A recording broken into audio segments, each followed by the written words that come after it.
आज का जो शब्द है वो है गैस लाइटिंग। और आज हम आपको ये बताएंगे कि क्या अल्पसंख्यक हिंदुओं के मानव अधिकारों को लेकर पूरी दुनिया गैस लाइटिंग का शिकार हो रही है, क्या पूरी दुनिया गैस लाइटिंग की स्थिति में जी रही है। गैस लाइटिंग का मतलब है कि लोगों का इस कदर ब्रेन वॉश कर दिया जाए कि वो मनोवैज्ञानिक तौर पर गलत चीज को ही सही मानने लगे।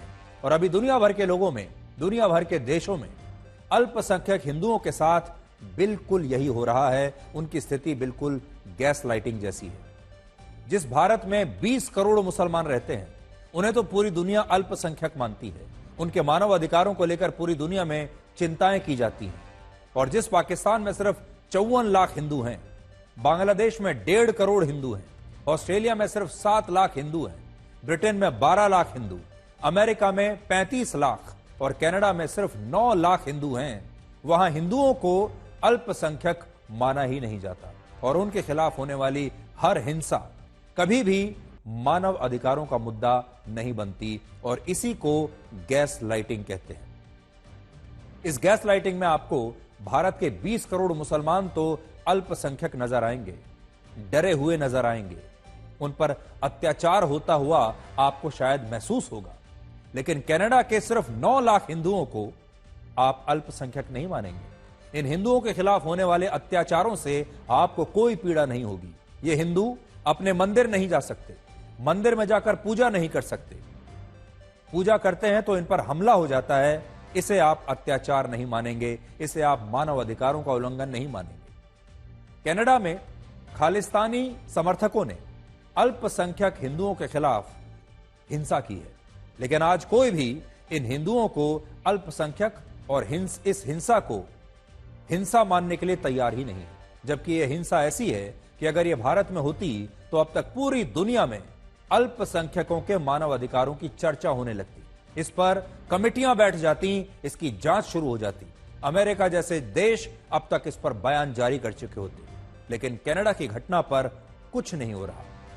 कनाडा के ब्रैम्पटन शहर में खालिस्तानी समर्थकों ने पुलिस की मौजूदगी में एक हिंदू मंदिर पर हमला किया, हिंदुओं के साथ खुलकर मारपीट की, भारत के राष्ट्रीय ध्वज तिरंगे का अपमान किया, भारत सरकार के खिलाफ आपत्तिजनक नारे लगाए, पंजाब को भारत से तोड़कर खालिस्तान बनाने की मांग की और अल्पसंख्यक हिंदुओं को खुलेआम धमकियां दी। और जब यह सब कुछ हो रहा था तब कनाडा की पुलिस इन खालिस्तानियों का बचाव कर रही थी।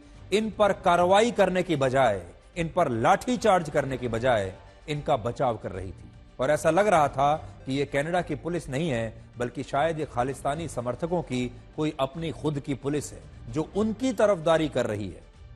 अब तक खालिस्तानी आतंकवादी रात के अंधेरे में कनाडा के हिंदू मंदिरों को अपना निशाना बनाते थे, लेकिन यह पहली बार है जब दिन के उजाले में खुलेआम पुलिस की मौजूदगी में हिंदू मंदिर और हिंदुओं के खिलाफ यह हिंसा हुई है। और दुर्भाग्यपूर्ण बात यह है कि इस हिंसा को हिंसा माना ही नहीं जा रहा।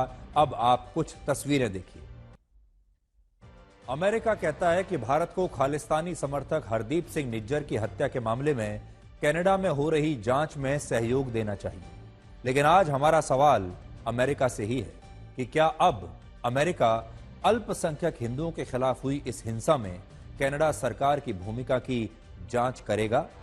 क्या इस पर अमेरिका जैसे देश कोई बयान जारी करेंगे? इस हिंसा के दौरान जब खालिस्तानी समर्थक भारत के राष्ट्रीय ध्वज तिरंगे का अपमान कर रहे थे, तब पुलिस उन्हें रोकने की बजाय उनका बचाव कर रही थी। लेकिन जब हिंदुओं ने खालिस्तानी झंडे को भारत की संप्रभुता के खिलाफ बताकर इस झंडे का विरोध किया, तो पुलिस ने इस खालिस्तानी झंडे की रक्षा के लिए हिंदुओं के खिलाफ ही कार्रवाई करनी शुरू कर दी। और इससे यह पता चलता है कि कनाडा में हिंदुओं के खिलाफ अत्याचार करने वाले खालिस्तानी समर्थकों के लिए शायद कोई कानून है ही नहीं, और कानून वहां रहने वाले हिंदुओं के लिए अलग है और खालिस्तानी समर्थकों के लिए अलग है। इन तस्वीरों में आपने देखा कि कनाडा की पुलिस को खालिस्तानी झंडे की कितनी चिंता है। खालिस्तान के झंडे का कहीं अपमान ना हो जाए। खालिस्तानी झंडे को लेकर जो हिंदू अपना विरोध प्रदर्शन कर रहे थे, वहां पर आपने देखा कि कनाडा की जो पुलिस थी वो हिंदुओं के खिलाफ कार्रवाई कर रही है और खालिस्तान के झंडे को बचाने की पूरी कोशिश कर रही है, जबकि खालिस्तान ना तो कोई देश है, ना इस नाम के किसी देश का कोई झंडा है। ये सारे फर्जी झंडे हैं। इस नाम का ना कोई देश, ना इसका कोई झंडा, ना इसका कोई संविधान, ना इस झंडे की कोई मान्यता, ना खालिस्तान की कहीं कोई मान्यता।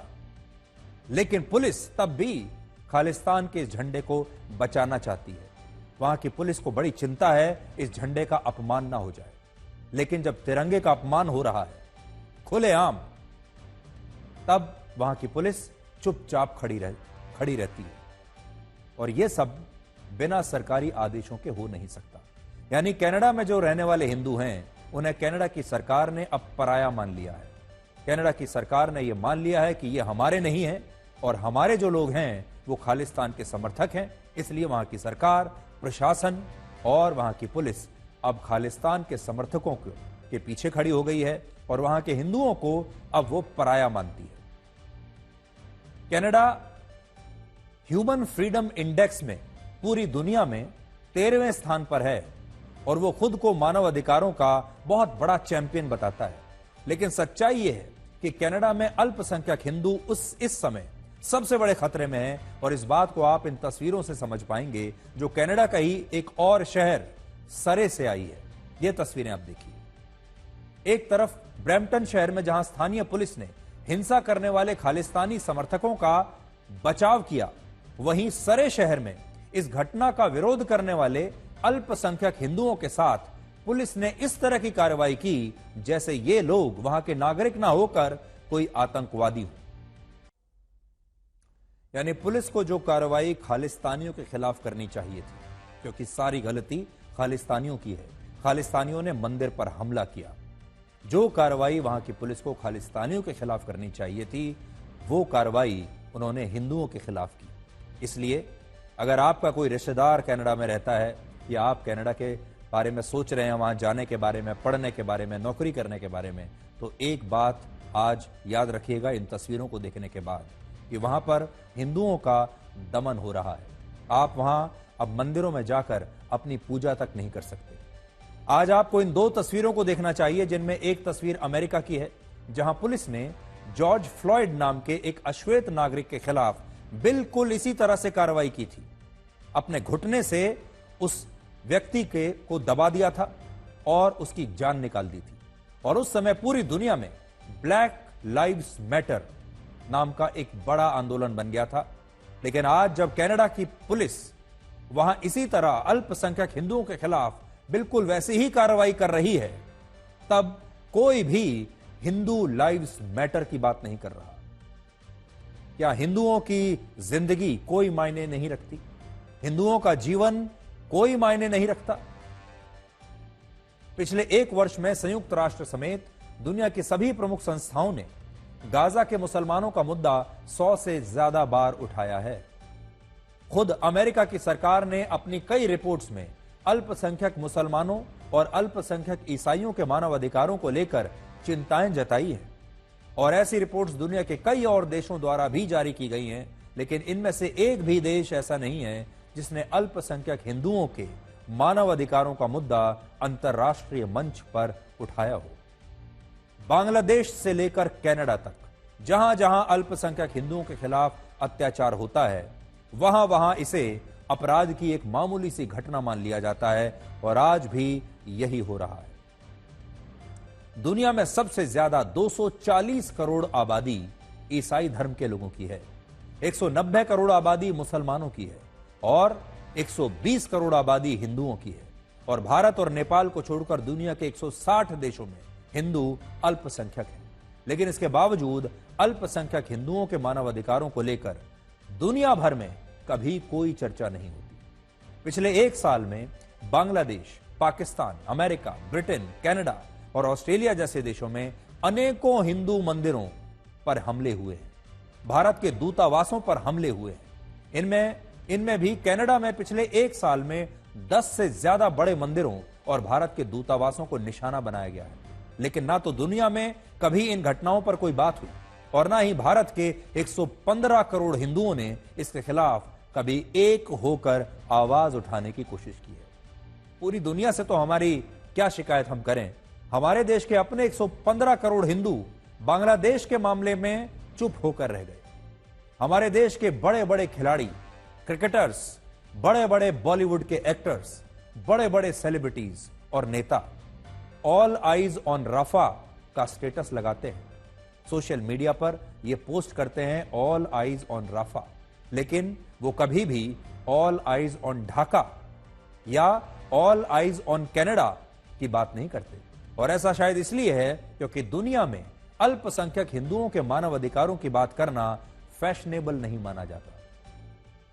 आज कनाडा की इस घटना को प्रधानमंत्री जस्टिन ट्रूडो ने अस्वीकार्य तो बताया, लेकिन उन्होंने इस घटना में हिंसा करने वाले खालिस्तानी समर्थकों के खिलाफ एक शब्द नहीं लिखा, जबकि इन तस्वीरों में साफ दिख रहा है कि हिंसा करने वाले खालिस्तानी थे और अपने साथ खालिस्तान के झंडे को लेकर आए थे।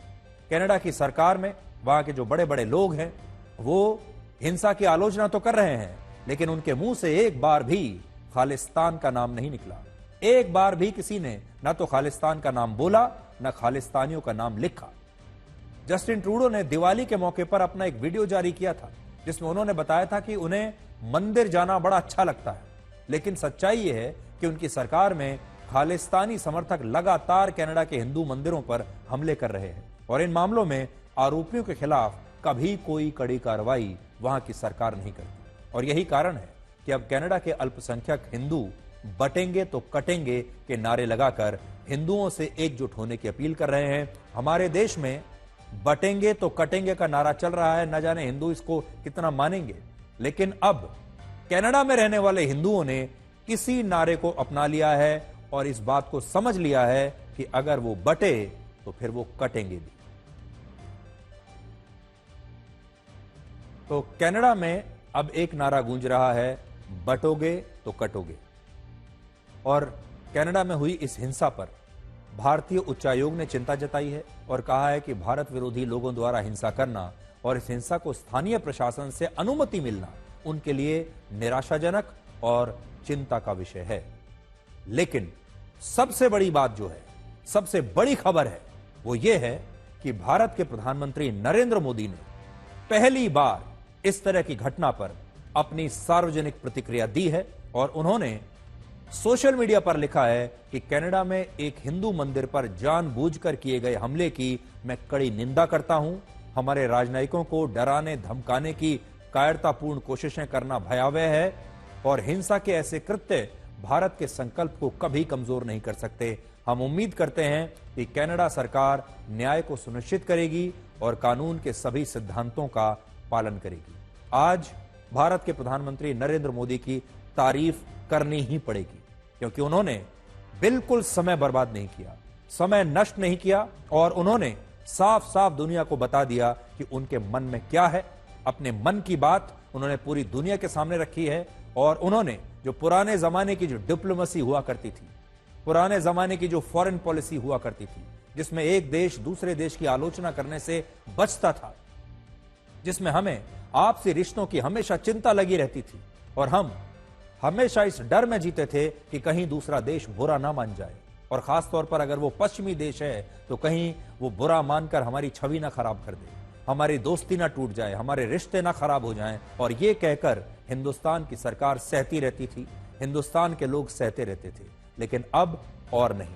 इसलिए भारत के प्रधानमंत्री नरेंद्र मोदी ने आज के आज इस घटना का जवाब दिया है और इस घटना पर पूरी दुनिया को बताया है कि वो ऐसी घटनाओं को नहीं सहना चाहते। और ये एक बहुत बड़ी बात है जब भारत का प्रधानमंत्री सोशल मीडिया पर आकर ये लिख दे कि ये बात अस्वीकार्य है और उन्होंने इसकी कड़ी निंदा की है। ये दोनों देशों के बीच जो रिश्ते लगातार बिगड़ते जा रहे हैं, जो दोनों देशों के बीच इस समय दोनों सरकारें आमने सामने आकर खड़ी हो गई हैं, ये उसका परिचायक है। और प्रधानमंत्री मोदी ने बिल्कुल साफ साफ ये तय कर लिया है कि अब भारत कनाडा के इस तरह के व्यवहार को बिल्कुल बर्दाश्त नहीं करेगा। यानी ये लड़ाई जो है ये बिल्कुल आमने सामने की हो गई है। आपने दुनिया के सबसे बड़े लोकतंत्र भारत की सहनशीलता देखी है, आपने भारत का वो रूप देखा है जब हम सब कुछ देखकर भी चुप रह जाते थे, लेकिन कनाडा जो इस समय कर रहा है वो अस्वीकार्य है। और अगर भारत की सरकार, भारत के प्रधानमंत्री और भारत में रहने वाले 115 करोड़ हिंदू दुनिया भर में रहने वाले हिंदुओं पर चल रहे अत्याचार पर अपनी आवाज नहीं उठाएंगे तो फिर कौन उठाएगा? अमेरिका कभी नहीं उठाएगा, पश्चिमी देश कभी नहीं उठाएंगे, पश्चिम का मीडिया कभी हिंदुओं की आवाज नहीं उठाएगा, क्योंकि वो हिंदुओं को अल्पसंख्यक मानता ही नहीं है। हिंदुओं के मानव अधिकारों को वो मानव अधिकार मानता ही नहीं है। फ्रीडम ऑफ एक्सप्रेशन हिंदुओं का भी होता है, ये वो मानने के लिए तैयारी नहीं है और ये फैशनेबल भी नहीं है। इसलिए भारत को और भारत के लोगों को इस तरह की घटनाओं के खिलाफ अपनी आवाज उठानी ही पड़ेगी, तब जाकर दुनिया शायद जागेगी। आपको लेकर चलते हैं अमेरिका, क्योंकि आपने दुनिया के सबसे बड़े लोकतंत्र भारत का चुनाव तो अभी हाल ही में देख लिया, लेकिन अब दुनिया के सबसे पुराने लोकतंत्र यानी अमेरिका का चुनाव आ गया है। और यह चुनाव कल यानी मंगलवार को है।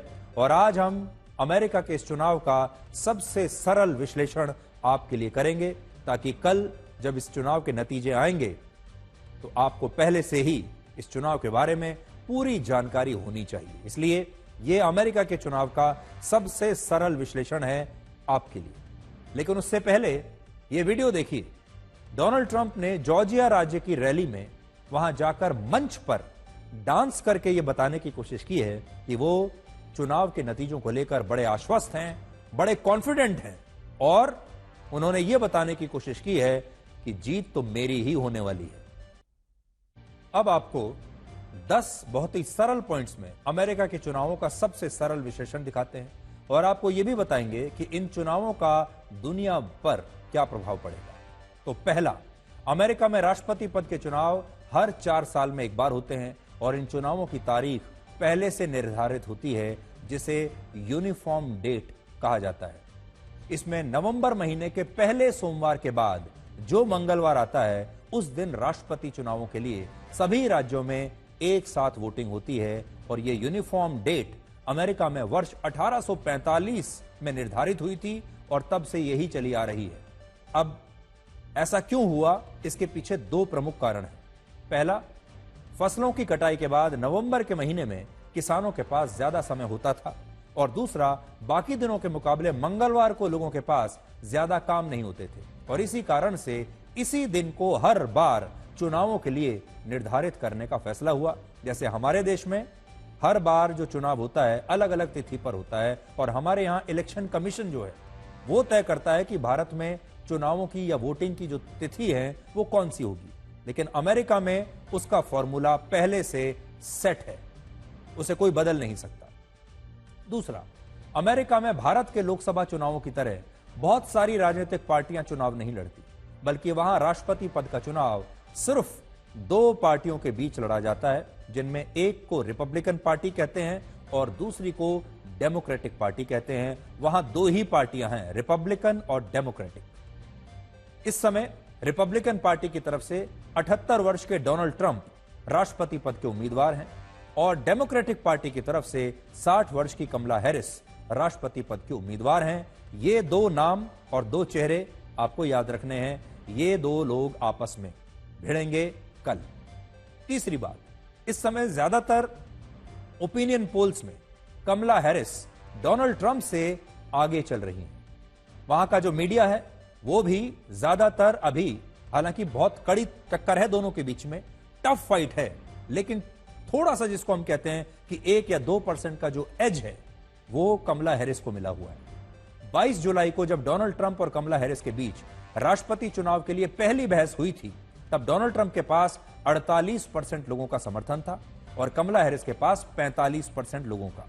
लेकिन 3 नवंबर के सबसे ताजा ओपिनियन पोल में डोनाल्ड ट्रंप के पास 48% लोगों का समर्थन है और कमला हैरिस के पास 49% लोगों का समर्थन हासिल है। तो आप सोच सकते हैं कितनी क्लोज फाइट है, और डोनाल्ड ट्रंप इस समय बहुत जरा से छोटे से मार्जिन से कमला हैरिस से पीछे चल रहे हैं। अगर आप ओपिनियन पोल्स की बात माने तो, वहां के मीडिया की बात माने तो, लेकिन तब भी यह कहा जाएगा कि कांटे की टक्कर है दोनों के बीच में। यहां आपको यह भी पता होना चाहिए कि भारत की तरह अमेरिका में ओपिनियन पोल्स अक्सर गलत साबित नहीं होते हैं और ये नतीजों के काफी करीब रहते हैं, कुछ अपवादों को अगर हम छोड़ दें तो। चौथा, अमेरिका के चुनावों में हार और जीत का फैसला स्विंग स्टेट्स पर निर्भर करता है, जिन्हें बैटल ग्राउंड स्टेट्स भी कहते हैं। असल में अमेरिका में कुल मिलाकर 50 राज्य हैं जो 3 श्रेणियों में बटे हुए हैं। इनमें पहली श्रेणी के राज्यों को रेड स्टेट्स कहते हैं, दूसरे श्रेणी के राज्यों को ब्लू स्टेट्स कहते हैं और तीसरी श्रेणी के राज्यों को बैटल ग्राउंड या स्विंग स्टेट्स कहते हैं। अब देखिए इसमें रेड स्टेट्स कौन है। रेड स्टेट्स वो हैं जहां रिपब्लिकन पार्टी की जीत निश्चित होती है। रिपब्लिकन पार्टी का रंग है लाल, वहां रिपब्लिकन पार्टी जीतती है। ब्लू स्टेट्स वो हैं जहां डेमोक्रेटिक पार्टी की जीत निश्चित होती है और उनका रंग है ब्लू यानी नीला। और स्विंग स्टेट्स वो हैं जहां हार और जीत का अंतर सिर्फ 1% वोटों का होता है, जहां कांटे की लड़ाई होती है और इन राज्यों में जिस पार्टी की जीत होती है उसी पार्टी के उम्मीदवार का राष्ट्रपति बनना निश्चित माना जाता है। अमेरिका में ऐसे स्विंग स्टेट्स की कुल संख्या है 7। तो आप यह मान लीजिए कि इन 7 राज्यों पर सब निर्भर करेगा और जिनमें ओपिनियन पोल्स में 4 राज्यों में कमला हैरिस आगे चल रही हैं और सिर्फ एक राज्य एरिजोना में डोनाल्ड ट्रंप आगे चल रहे हैं और 2 राज्यों में डोनाल्ड ट्रंप और कमला हैरिस को बराबर वोट मिलने का अनुमान है। यानी अनुमानों के मुताबिक इन राज्यों में भी कमला हैरिस ही आगे है। पिछली बार डोनाल्ड ट्रंप इन स्विंग स्टेट्स में हारने के कारण लगातार दूसरी बार राष्ट्रपति बनने से चूक गए थे इन्हीं राज्यों की वजह से, और इस बार भी इन्हीं स्विंग स्टेट्स में जीतना उनके लिए एक बड़ी चुनौती रहेगा। अगर उन्होंने ये स्विंग स्टेट्स में अपनी जीत हासिल कर ली तो फिर उनका रास्ता बहुत आसान हो जाएगा। सबसे बड़ी बात यह है कि इनमें विस्कॉन्सिन, जॉर्जिया और पेंसिल्वेनिया राज्य में हिंदू वोटर्स की संख्या 40,000 से 1,75,000 के बीच है और इन राज्यों में पिछली बार ट्रंप हार गए थे और यही कारण है कि डोनाल्ड ट्रंप ने इस बार चुनावों में हिंदुओं के खिलाफ हिंसा का मुद्दा उठाया है, क्योंकि वो चाहते हैं कि सारे हिंदू उन्हें वोट करें और वो इन स्विंग स्टेट्स को जीतने में अपनी पूरी ताकत लगा रहे हैं और इन्हें जीतने में इन स्विंग स्टेट्स में रहने वाले हिंदू एक बहुत बड़ी भूमिका निभा सकते हैं। अब मुद्दों को देख लीजिए। कमला हैरिस जिन 5 मुद्दों पर चुनाव लड़ रही हैं उनमें उनका सबसे बड़ा वादा यह है कि वो गाजा में युद्ध को रुकवा देंगी, जबकि तथ्य यह है कि गाजा में जब पिछले साल युद्ध शुरू हुआ था तब अमेरिका की उपराष्ट्रपति खुद कमला हैरिस ही थी। यानी उपराष्ट्रपति रहते हुए जो युद्ध को नहीं रुकवा पाई, अपनी ही पार्टी के राष्ट्रपति के रहते हुए युद्ध को नहीं रुकवा पाई, तो अब क्या रुकवाएंगे। कमला हैरिस का दूसरा वादा यह है कि वो महिलाओं के अबॉर्शन कराने के अधिकार को बहाल कर देंगी, लेकिन यहां भी चुनौती यह है कि यह अधिकार उनके उपराष्ट्रपति रहते हुए ही अमेरिका की सर्वोच्च अदालत ने समाप्त किया था। तीसरा वादा टैक्स कट को लेकर है, जिसमें कमला हैरिस ने ऐलान किया है कि वो अमीरों पर ज्यादा टैक्स लगाएंगी और जो परिवार गरीब हैं, लो इनकम ग्रुप में आते हैं, उनके लिए टैक्स दरों को कम किया जाएगा। और यहां भी चुनौती यह है कि राष्ट्रपति जो बाइडेन अपने कार्यकाल में इसी टैक्स कट के खिलाफ रहे हैं। चौथा वादा कमला हैरिस का यह है कि यूक्रेन को अमेरिका और आर्थिक मदद देगा और नेटो संगठन को और मजबूत बनाएगा। और इन चुनावों में शरणार्थियों का मुद्दा भी बहुत महत्वपूर्ण है, जिस पर कमला हैरिस ने कहा है कि वो अवैध रूप से अमेरिका में घुसपैठ करके आए शरणार्थियों को लेकर एक योजना के तहत काम करेंगी और इन शरणार्थियों को लेकर कमला हैरिस का रुख काफी नर्म माना जाता है अब तक। अब देखिए डोनाल्ड ट्रंप क्या कर रहे हैं। डोनाल्ड ट्रंप का रुख इन्हीं शरणार्थियों को लेकर पूरी तरह स्पष्ट है। उन्होंने वादा किया है कि वो राष्ट्रपति बनते ही मास डिपोर्टेशन की स्कीम लेकर आएंगे, जिसमें अमेरिका में रहने वाले अवैध शरणार्थियों को अमेरिका छोड़कर जाना पड़ेगा। इसके अलावा डोनाल्ड ट्रंप इस बार का चुनाव महंगाई के मुद्दे पर लड़ रहे हैं। उन्होंने कहा है कि उनके कार्यकाल के मुकाबले जो बाइडेन के शासन में 1 लीटर दूध 293 से 420 रुपए का हो गया, 1 किलोग्राम आलू 352 रुपए से 425 रुपए का हो गया, चीज 336 रुपए से 504 रुपए पर पहुंच गया, कॉफी 588 रुपए से 840 रुपए की हो गई, अंडा 167 रुपए से 420 रुपए का हो गया। ये डोनाल्ड ट्रंप ने महंगाई को एक बड़ा मुद्दा बनाया है और उन्होंने बार बार, ये जो टेबल मैं आपको दिखा रहा हूं, ये उन्होंने खुद अपने सार्वजनिक प्लेटफॉर्म पर शेयर किया था, जिसमें उन्होंने बताया था कि खाने पीने की जो चीजें हैं वो अमेरिका में कितनी महंगी हो गई है। तो दो बड़ी बातें हैं डोनाल्ड ट्रंप की। एक तो उन्होंने महंगाई को बहुत बड़ा मुद्दा बनाया है, और दूसरा अमेरिका में बहुत सारे लोग इस बात को लेकर परेशान रहते हैं कि बाहर से लगातार शरणार्थी आते जा रहे हैं, और ये जो बाहर से आने वाले शरणार्थी हैं ये उनके हिस्से को काट रहे हैं। और डोनाल्ड ट्रंप ने दोनों ही मामलों में कहा है महंगाई को कम करेंगे, और बाहर से आने वाले जो शरणार्थी हैं उन्हें वो वापस उनके देश भेज देंगे, यानी इमिग्रेशन जो पॉलिसी होगी वो बहुत सख्त होगी। इसके अलावा उन्होंने जो है बाकी का जो ग्रोसरीज देखिए, इलेक्ट्रिसिटी देखिए, रेंट, कार इंश्योरेंस, जो तमाम चीजें हैं लोगों की, उनके दाम कैसे बढ़ गए हैं, वो सब डोनाल्ड ट्रंप ने उन सब को एक बड़ा चुनावी मुद्दा बनाया है। डोनाल्ड ट्रंप ने यह वादा भी किया है कि वो यूक्रेन में चल रहे युद्ध को समाप्त करवा देंगे, टैक्स कट को लेकर बड़े ऐलान करेंगे, और सोशल सिक्योरिटी इनकम पर टैक्स को खत्म कर देंगे।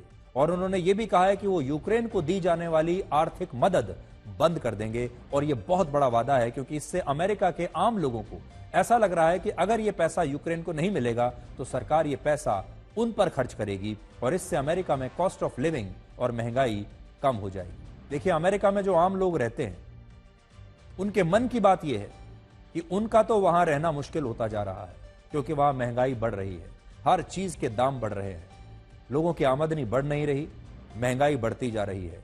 और अमेरिका की सरकार क्या कर रही है, वो आज भी हजारों करोड़ रुपए यूक्रेन को दे रही है रशिया से युद्ध लड़ने के लिए।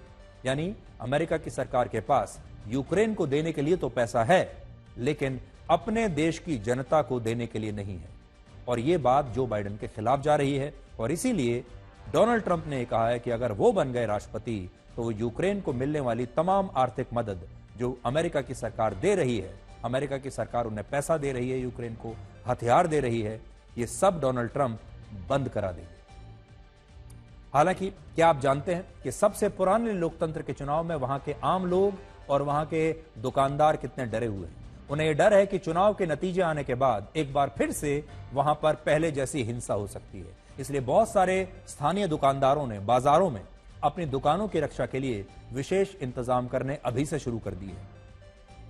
ये जो तस्वीरें आप देख रहे हैं, ये वही विशेष इंतजाम हैं। जालियां लगाई जा रही हैं। व्हाइट हाउस और ट्रेजरी डिपार्टमेंट के आसपास की दुकानों के बाहर बैरिकेडिंग की जा रही है, और बहुत सारी दुकानें जहां पर शीशे की खिड़कियां हैं, शीशे की दीवारें हैं, उन पर या तो जालियां लगाई जा रही हैं या उन पर लकड़ियां लगाई जा रही हैं, ताकि तोड़ फोड़ से ये दुकानें बच सके। और ऐसा इसलिए हो रहा है क्योंकि पिछली बार जब डोनाल्ड ट्रंप चुनाव में हारे थे, तब उनके समर्थकों ने कैपिटल हिल में हिंसा की थी, और इस हिंसा को अमेरिका के लोग अब तक भूले नहीं। तो आज आपको यह भी देखना चाहिए कि अमेरिका दुनिया का सबसे पुराना लोकतंत्र तो है, लेकिन यह लोकतंत्र भी बहुत डरा हुआ है। जबकि हमारे देश भारत में चुनाव में बड़े से बड़े नेता हार जाते हैं, बड़ी से बड़ी पार्टियां सत्ता से बाहर हो जाती हैं चुनाव हारकर, लेकिन हमारे यहां लोकसभा के चुनाव या विधानसभा के चुनाव के नतीजे आने के बाद आपको कभी भी इस तरह की हिंसा या इस तरह के दंगा देखने को कभी नहीं मिला होगा। लेकिन अमेरिका में यह भी हो रहा है। अब आप ये देखिए कि भारत में जो लोग दक्षिणपंथी विचारधारा को मानते हैं, वो कैसे डोनाल्ड ट्रंप की जीत के लिए हमारे देश में प्रार्थना कर रहे हैं, और भारत में डोनाल्ड ट्रंप को जिताने के लिए हवन किए जा रहे हैं, पूजा पाठ की जा रही है। डोनाल्ड ट्रंप के कई ऐसे आर्टिफिशियल इंटेलिजेंस के जरिए बनाए गए वीडियो भी सोशल मीडिया पर चल रहे हैं, जिनमें वो भगवा कपड़ों में एक हिंदू नेता के रूप में नजर आ रहे हैं। और इससे आप अमेरिका के चुनावों को लेकर भारत के जो राइट विंग वाले लोग हैं उनका मूड समझ सकते हैं। कुछ तस्वीरें मैं आपको दिखा रहा हूं, कुछ एआई वीडियो भारत में चल रहे हैं, जिनमें डोनाल्ड ट्रंप को कुछ इस तरह पूजा पाठ करते हुए भगवा कपड़ों में दिखाया गया है।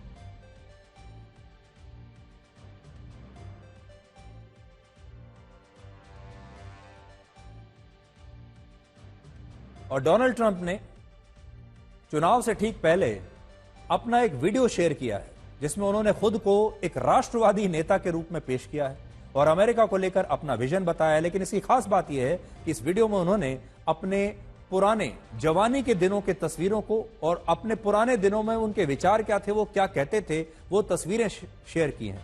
तो डोनाल्ड ट्रंप 1970 में, 80 में कैसे दिखते थे, 90 में कैसे दिखते थे, क्या बात करते थे, जरा आप भी देखिए। भारत में किस चीज का मौसम है? मौसम से अगर आप समझें, वैसे तो सर्दियों का मौसम आ रहा है, लेकिन एक और मौसम है और वो है शादियों का मौसम। भारत में अब शादियों का मौसम शुरू हो रहा है। इसलिए अब आपको ये बताएंगे कि कैसे भारत के लोग नवंबर और दिसंबर के महीने में पूरी दुनिया में सबसे ज्यादा शादियां करने का वर्ल्ड रिकॉर्ड बनाने वाले हैं। Confederation of all India traders का एक अनुमान है कि 12 नवंबर से 16 दिसंबर के बीच देश भर में कुल मिलाकर 48 लाख शादियां होंगी। 12 नवंबर से 16 दिसंबर यानी लगभग एक महीना और कुछ दिनों के अंदर 48 लाख शादियां होंगी। 6 लाख करोड़ रुपए इसमें खर्च होंगे, जो भारत के कुल रक्षा बजट के बराबर है। और इनमें 10 लाख शादियां ऐसी होंगी जिनमें प्रत्येक शादी का खर्च 3 लाख रुपए होगा। 30 लाख शादियां ऐसी होंगी जिनमें प्रत्येक शादी का खर्च 6 से 15 लाख रुपए के बीच होगा। 7 लाख शादियां ऐसी होंगी जिनमें प्रत्येक शादी का खर्च 25 लाख रुपए होगा। 50,000 शादियां ऐसी होंगी जिनमें प्रत्येक शादी का खर्च औसतन 50 लाख रुपए होगा। और पूरे भारत में लगभग 50,000 ही ऐसी शादियां भी होंगी जिनमें प्रत्येक शादी का खर्च 1 करोड़ या उससे ज्यादा का होगा। सोचने वाली बात यह है कि भारत में लोग अपनी कुल संपत्ति से कई गुना ज्यादा पैसा शादियों पर खर्च कर रहे हैं और इस बार भी औसतन एक शादी पर 12.5 लाख रुपए खर्च होने का अनुमान है। और यह पैसा जिन चीजों पर खर्च किया जाएगा उसकी लिस्ट भी आज हम आपके लिए बनाकर लाए। सबसे ज्यादा 15% पैसा सोने चांदी के गहने और आभूषणों पर खर्च किया जाएगा, 10% कपड़ों पर, 10% टेंट और सजावट पर, 10% केटरिंग पर, 5% टीवी, रेफ्रिजरेटर और एयर कंडीशनर्स पर, 5% मिठाइयों पर, 4% गिफ्ट्स पर, 2% पैसा photo, videography, photography, pre wedding shoot पर खर्च किया जाएगा। और इस दौरान गाड़ियों की मांग भी पिछले महीने के मुकाबले बढ़ सकती है। इस समय भारत और चीन की आबादी लगभग बराबर है, लेकिन एक तरफ जहां भारत में शादियों की संख्या लगातार बढ़ रही है, वहीं चीन में शादियों की संख्या घट रही है। लोगों का चीन में शादियों से मोह भंग हो रहा है। चीन में पिछले साल के मुकाबले जनवरी से सितंबर महीने के बीच 9,43,000 शादियां कम हुई और इसका कारण यह है कि चीन के युवा अपने भविष्य और नौकरी की सुरक्षा को लेकर चिंतित है और उन्हें लगता है कि वो इस महंगाई के दौर में ना तो अपने पार्टनर को खुश रख पाएंगे, ना ही अपने बच्चों का खर्चा और पढ़ाई का खर्चा उठा पाएंगे, इसलिए वो शादी ही नहीं कर रहे। इसके कारण चीन में तलाक बढ़ रहे हैं। वहां इस साल सितंबर महीने तक 19,70,000 शादियां टूट चुकी हैं, जबकि भारत के लोग शादियां करने के नए नए रिकॉर्ड बना रहे हैं। तो ये एक बहुत बड़ा फर्क है भारत और चीन के समाज में। हमारे देश में शादियों को समाज का आईना माना जाता है। इस आईने में आप इन 2 कड़वी सच्चाइयों को भी चाहें तो आज देख सकते हैं। पहला, भारत में ज्यादातर शादियां शुभ मुहूर्त में होती हैं, लेकिन इसके बावजूद शादियों पर ही सबसे ज्यादा पारिवारिक झगड़े भी होते हैं। शादियों को लेकर ही सबसे ज्यादा पारिवारिक कलह भी होते हैं। दूसरा, हमारे देश में जाति, धर्म, दहेज, नौकरी और सुंदरता देखने के बाद लोग कहते हैं कि जोड़ियां तो ऊपर वाला बनाकर भेजता है। तो शादियों का सीजन अब शुरू होने वाला है और आप देख सकते हैं कि कैसे भारत इन लाखों शादियों के लिए अब तैयार हो रहा है। भारत के लोगों से भी ज्यादा भारत का बाजार इन शादियों के लिए पूरी तरह से तैयार है। अब आपको एक रिपोर्ट दिखाना चाहते हैं जिसमें आपको यह पता चलेगा कि हमारे देश में त्योहारों पर शहरों से अपने गांव लौटने के लिए कितनी बड़ी जंग लड़नी पड़ती है और इस जंग के दर्द को एक आम आदमी ही समझ सकता है।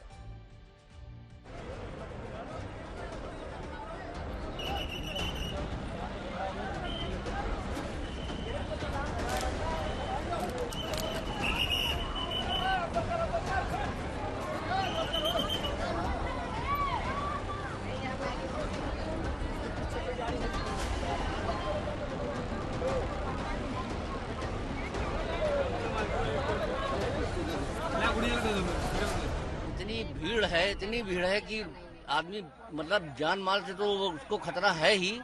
लैट्रिन बाथरूम करने के लिए लोग गेट नहीं खोल रहे हैं, वहीं पे बैठे हुए हैं। इतनी परेशानी है, स्लीपर कोच को बिल्कुल जनरल से भी बदतर बना दिया है।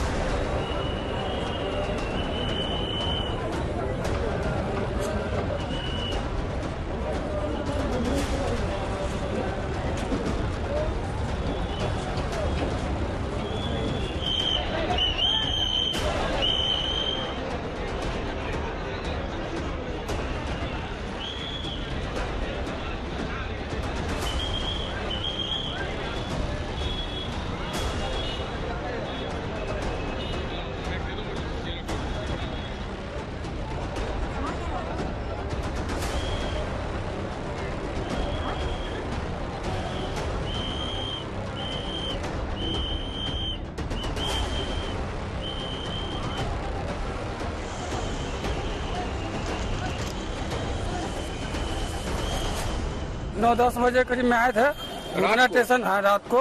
उस टाइम से टिकट लेते लेते हम लोगों का 4 बज गया सुबह को। मैं 10 बजे रात से ही बैठा हूँ। कब ट्रेन में बैठ पाए? लगे हैं 11:15 बजे से। रात को कहाँ जाना है आपको? छपरा।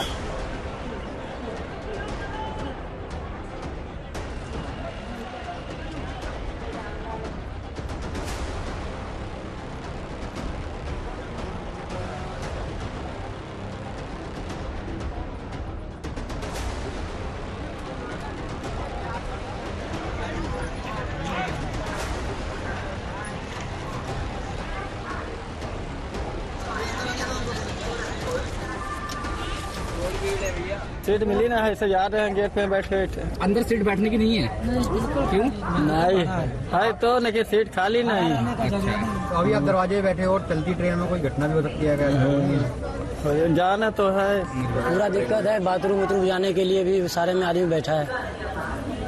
कितनी भीड़ है ट्रेन में अंदर? पूरा भीड़ है। तो क्या कोई टिकट नहीं मिली?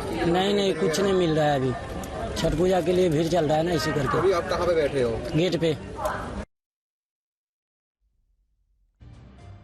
असल में हमारे देश में आम आदमी का जीवन सबसे ज्यादा पीड़ादायक होता है, चाहे खुशी हो या गम।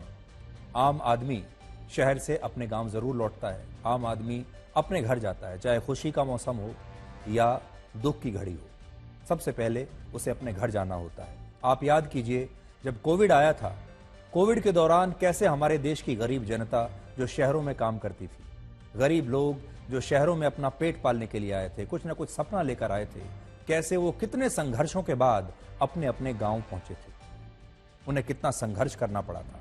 ये तो दुख की घड़ी थी, लेकिन जब खुशी की घड़ी होती है, जब त्योहार मनाने के लिए जाते हैं, तब भी ऐसे ही उन्हें संघर्ष करना पड़ता है। और आज के समय में भी अगर आपको किसी महानगर से अपने घर, अपने गांव, अपने राज्य लौटना है, तो वहां जाना एक युद्ध लड़ने के बराबर होता है। भारत ने इतनी तरक्की कर ली है, हम चांद पर पहुंच चुके हैं, हमारा स्पेस टेक्नोलॉजी इतना आगे बढ़ चुका है, हम दुनिया की सबसे बड़ी अर्थव्यवस्थाओं में अब शामिल होते हैं, लेकिन आज भी हम अपने देश के गरीब लोगों को जब चाहे यात्रा करने की आजादी नहीं दे पाए हैं। आज भी हमारे देश के जो गरीब लोग हैं, उनके पास यह आजादी नहीं है कि वो जब चाहें, जहां चाहें, सस्ते दामों पर यात्राएं कर सकें। और असल में जैसे जनगणना का एक आंकड़ा होता है, वैसे ही ये आम आदमी हमारे देश का एक आंकड़ा बनकर रह गया है। और इन ट्रेनों की भीड़ भी एक आंकड़े जैसी ही है। अब तो बिहार से पटना जाने के लिए, बिहार के पटना जाने के लिए फ्लाइट में भी जगह नहीं है। यानी अगर आप आज दिल्ली से पटना जाना चाहें, चाहे ट्रेन से जाना चाहें या फ्लाइट से जाना चाहें, दोनों तरह से ही आपके रास्ते बंद हैं। क्या आप जानते हैं कि दिल्ली से पटना की फ्लाइट का एक टिकट इस समय अधिकतम 28,000 रुपए में मिल रहा है, जबकि दुबई का टिकट भी इससे सस्ता है, 22,000 रुपए का मिल रहा है। तो सोचिए, छठ के मौके पर अगर आपको पटना जाना है तो फ्लाइट का टिकट है 28,000, और अगर आपको दुबई जाना है तो टिकट है 22,000 का। और अगर आप ट्रेन में जाना चाहते हैं तो इस तरह आपको जाना पड़ेगा, जो कि लगभग असंभव सी बात है। तो हमारी हमदर्दी है उन तमाम लोगों के साथ जो छठ के मौके पर त्योहार मनाने के लिए, खुशियों में शरीक होने के लिए, अपने परिवार से मिलने के लिए, अपने गांव जाने के लिए, अपने गांव की मिट्टी को हाथ लगाने के लिए, सूंघने के लिए एक युद्ध लड़के किस तरह तमाम परिस्थितियों से लड़ते हुए, कितने संघर्षों के बाद वो अपने गांव पहुंचेंगे। तो आज हमारे देश की इस जनता के बारे में भी कुछ विचार कीजिएगा। अकेलेपन से परेशान लोग हमेशा याद रखें, अकेले होना और अकेले रोना इंसान को सबसे मजबूत बनाता है।